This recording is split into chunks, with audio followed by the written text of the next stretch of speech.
गुटका school के प्रांगण में यहाँ उपस्थित chairman Mr Murarilal Bansal ji, vice chairman Mr Ajay Sharma ji, secretary Mr Kamal Bansal ji, Mrs Komal Bansal ji, principal doctor Ruchi Sharma ji, मंच का संचालन कर रही मिसेस मालिक जी, मिसेस पुंशी जी,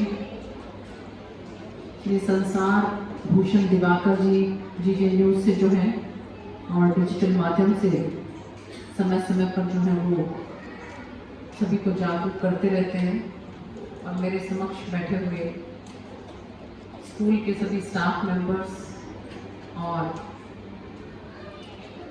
स्टूडेंट्स के अभिभावक जो यहाँ पर आए हुए पेरेंट्स और माय डियर स्टूडेंट्स,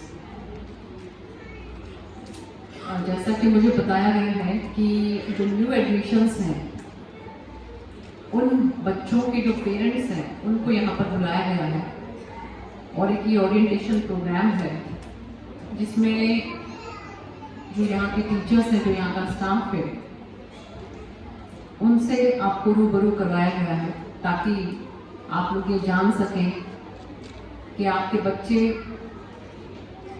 सुरक्षित हाथों में हैं, वो किन से जो है वो ज्ञान प्राप्त कर रहे हैं और उन लोगों की बैकग्राउंड क्या है। ये बहुत अच्छी चीज़ है कि हमें ये पता होना चाहिए कि हमारे बच्चे जो हैं वो किन से शिक्षा ग्रहण कर रहे हैं। और जैसा कि मैंने देखा कि जितने भी यहाँ पर जो टीचर्स जिन्होंने अपनी इंट्रोडक्शन दी वो सभी मुझे काफ़ी कॉन्फिडेंट लगे और इसके साथ साथ जो उनका एक्सपीरियंस है, जो वर्क एक्सपीरियंस है, वो भी काफ़ी अच्छा है। किसी ने 6 साल तक कहीं पर टीच किया है, किसी ने 7 साल तक, किसी ने 10 साल तक, और इसके साथ साथ रिजल्ट ओरिएंटेड भी कि उनकी टीचिंग से बच्चों की जो परफॉर्मेंस रही, बच्चों ने जो पोजीशन हासिल की, बच्चों को जो सक्सेस मिली, उसके बारे में भी उन्होंने आपको दिखाया। लेकिन थोड़ा सा मुझे ये लगता है कि आज के समय में स्टडीज जो है या पढ़ाई जो है बच्चों के लिए वो काफ़ी कुछ प्रोफेशनल और एक कमर्शियल पॉइंट ऑफ व्यू जो है वो लेती जा रही है। कभी हम लोगों का समय होता था, बल्कि उससे भी पहले, कि गुरु शिष्य की एक परंपरा होती थी। और इवन हमारे टाइम में भी जब हम छोटे छोटे बच्चे थे, I still remember my teachers, my principals, my headmistress, captain of my school. अभी तक भी मुझे उन सब के बारे में बहुत अच्छी तरह से याद है। तो मुझे लगता है कि रिजल्ट ओरिएंटेड तो होना ही चाहिए, नो डाउट, लेकिन इसके साथ साथ इस एज में बच्चे काफी कुछ सीखने की, सोचने की, समझने की कोशिश करते हैं और एक अलग सी तरह का चेंज वो अपने आप में भी महसूस करते हैं। एडोलसेंस एज होती है ये, और इसमें बच्चे जो हैं वो बच्चे से धीरे धीरे बड़े होने लगते हैं। इसलिए उनको बहुत सख्त जरूरत होती है कि उनके साथ एक आपका कनेक्ट हो, और टीचर्स और स्टूडेंट्स के अंदर एक ऐसा आपस में कनेक्शन होना चाहिए कि अगर कोई बच्चा किसी भी बात को लेकर परेशान है, कोई टेंशन उसको है, तो बिना बताए ही टीचर उस बात को समझ जाए। छोटा सा इंस्टेंस मैं अपने स्कूल टाइम का आपको बताती हूँ। हमारे हिंदी की मैडम होती थी, टीचर होती थी दीक्षित मैडम, और एक हमारी संस्कृत की टीचर थी राज कपूर मैडम। तो संस्कृत का हमारा लास्ट पीरियड होता था 8th पीरियड। वो टीचर हमारी बहुत ही सोबर और बहुत ही सिंपल थी, इतनी ज़्यादा सिंपल थी कि क्लास काफ़ी इनडिसिप्लिन रहती थी, लेकिन उनका कंट्रोल उस पर नहीं हो पाता था। तो जो हमारी हिंदी की दीक्षित मैडम थी, वो बड़ी अच्छी छोटी छोटी पॉकेट बुक्स, कॉमिक्स उस समय में बहुत चलती थी, वो काफ़ी लेकर आया करती थी और बच्चों को बोलती थी कि खाली समय में इसको पढ़ा करो। उससे आपको एंटरटेनमेंट भी होता था और अब मैं महसूस करती हूँ कि बहुत से हिंदी के इतने अच्छे अच्छे शब्द, उनसे हमें उनका ज्ञान भी होता था, 2 in 1 काम हो जाता था। तो उन्होंने मुझे एक कॉमिक दी और मुझे समय लगा नहीं, तो मैंने सोचा कि 8 पीरियड जो है संस्कृत की टीचर वाला, इसमें जो मैडम पढ़ाती है वो हमें थोड़ा बहुत आता भी है, लास्ट पीरियड वैसे होता है, बोर हो जाते हैं, तो क्यों ना इस पीरियड में जो है ये कॉमिक पढ़ी जाए। तो जो हमारी क्लास थी, क्योंकि ऐसे काम करने हैं तो आपको बैक बेंचर्स बनना पड़ेगा, आपको लास्ट में बैठना पड़ेगा ताकि आप ध्यान में ना जाए टीचर के। तो बिल्कुल लास्ट वाले बेंच पे बैठ के और नीचे सिर करके अपने लैप में कॉमिक रख के मैं बहुत मग्न होकर वो पढ़ रही थी। हमारी एक प्रिंसिपल मैम थी जानकी चोपड़ा, वो जैसा नाम वो वैसे ही थी, जानकी चोपड़ा, वो जान के ऊपर हमारी बनाती थी, हमें कहीं नजर आ जाती थी। इतना उनका डिसिप्लिन था, बहुत ज्यादा स्ट्रिक्ट थी। Senior model school public school जो हिसार है उसमें मेरी 10th तक मैंने पढ़ाई की। तो क्लास में शोर हो रहा है, मैं आराम से पीछे बैठ के पूरा तसल्ली से कॉमिक पढ़ रही हूँ। एकदम से मुझे लगा कि क्लास बिल्कुल शांत हो गई। मैंने कहा कि चलो हो सकता है वैसे ही शांत हो गई, और मुझे ऐसे लगा कि कोई बिल्कुल मेरे पास खड़ा है और एकदम से मेरे लैब से वो कॉमिक किसी ने छीन ली और छीन के उसको फाड़ के टुकड़े टुकड़े कर दिया। ये इतना मतलब इतना इमीडिएटली चीज हो गया कि बाय द टाइम मैं ऐसे ऊपर मुंह करके बड़ा गुस्से में देखती कि कौन है, वो हमारी प्रिंसिपल मैडम थी जानकी चोपड़ा।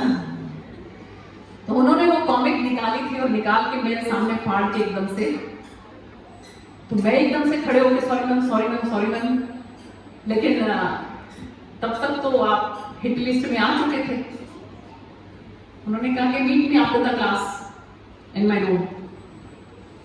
तो मेरे होश बिल्कुल गुम, क्योंकि उस टाइम तो छुट्टी होने ही वाली थी। उन्होंने टुमारो के लिए बोला meet me in my room tomorrow. तो अभी वो जो दीक्षित मैडम की थी उनकी वो कॉमिक भी पढ़ गई और मेरी बात भी लगने वाली थी, तो मैं उन्हीं की शरण में गई दीक्षित मैडम की कि मैम मैं क्या करूं, प्लीज मुझे बताओ। और तो दीक्षित मैडम ने कहा कि बात तो बहुत गलत हो गई, कॉमिक पढ़ गई कोई बात नहीं, लेकिन तुम एक काम करना, तुम मत जाना। मैं कहा मरवाओगे मैडम, आप प्रिंसिपल मैडम ने बुलाया और आप कह रहे कि मत जाना। कहते अरे प्रिंसिपल के पास बहुत काम होते हैं, वो भूल जाएंगे कि तुमको बुलाया। और मैंने वही किया और मेरी जान बच गई। तो आप ये देखिए कि वो अब भी मैं याद करती हूँ कि हमारी वो हिंदी की जो टीचर है, उन्होंने नंबर 1 तो प्रिंसिपल की जो साइकोलॉजी है उसको कितनी अच्छी तरह से समझती थी कि इतनी बिजी है, इतना काम है, तो एक बच्चे ने गलती कर दी तो नहीं याद रहेगा कि कौन सी क्लास थी, कौन सा बच्चा था, क्या नाम था, कुछ याद नहीं रहेगा।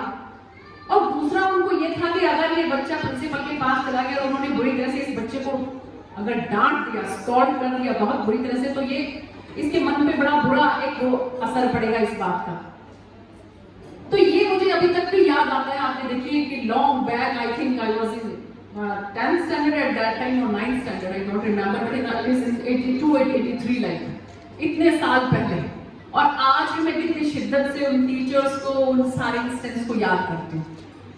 तो मेरे कहने का मतलब यही है कि आप अगर एक टीचर है ना, तो आपके ऊपर किसी बच्चे की पर्सनैलिटी को डेवलप करना बहुत बहुत इंपॉर्टेंट है और आपके हाथ में ही होता है।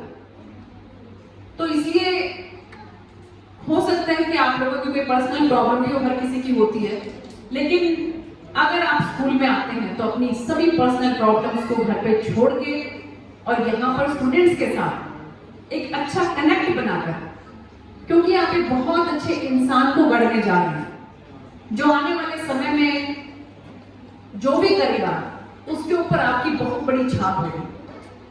अब मेरी पर्सनैलिटी के ऊपर या जो कुछ भी मैं हूं उसमें बहुत बड़ी हिस्सेदारी, बहुत बड़ी छाप जो है मैं अपने उन टीचर्स की मानती हूँ। नंबर 1, जो प्रिंसिपल मैम से मैंने डिसिप्लिन सीखा। छोटे होते हैं आपको नहीं ध्यान रहता, बड़े होते हैं आप धीरे धीरे तो पता लगता है कि वो आपको डिसिप्लिन के लिए कहती हैं, आपको टाइम पे आने के लिए कहती हैं, अनुशासन में रहने के लिए कहती हैं, उसमें उनका कोई पर्सनल इंटरेस्ट नहीं है। आपकी पर्सनैलिटी को डेवलप करने के लिए वो ये बात कहती हैं। उनसे मैंने ये सीखा, दीक्षित मैडम से ये सीखा कि कैसे आपको टीचर और स्टूडेंट्स जो है आपस में घुल मिल के प्यार से, इतना भी आपका टेरर नहीं होना चाहिए टीचर का स्टूडेंट्स के ऊपर कि वो मन ही मन उसको भला बुरा करे।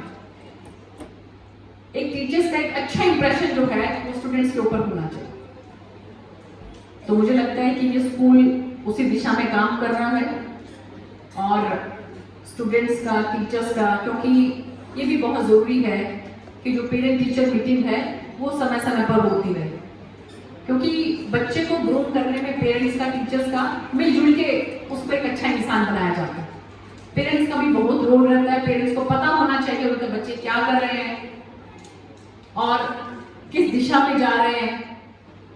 अगर अच्छी परफॉर्मेंस नहीं कर रहे हैं, कोई अंदर ही अंदर कोई चीज उनको खाए तो नहीं जा रही है, कहीं कोई ऐसा उनके साथ इंस्टेंस तो नहीं हो गया कि वो आपको बताने से भी हिचक रहे हो और खुद अंदर ही अंदर जो है स्ट्रेस में हो।